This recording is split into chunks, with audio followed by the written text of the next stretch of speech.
Welcome to the Salmon Runs YouTube. Enjoy the video. You start by confirming the essentials. You have a Google account, a payment method, and two-step verification turned on. Next, open Cloud Console and click Create Project.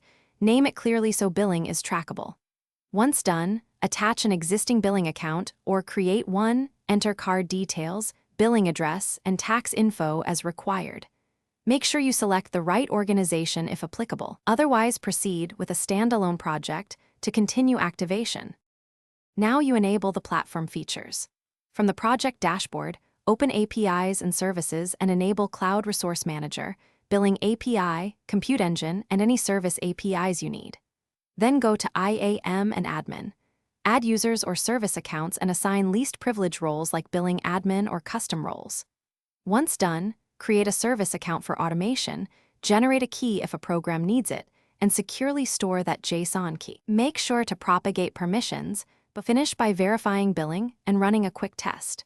Create a small VM or open cloud shell and run gcloud projects described to confirm project state. If everything succeeds, your GCP project is active and ready.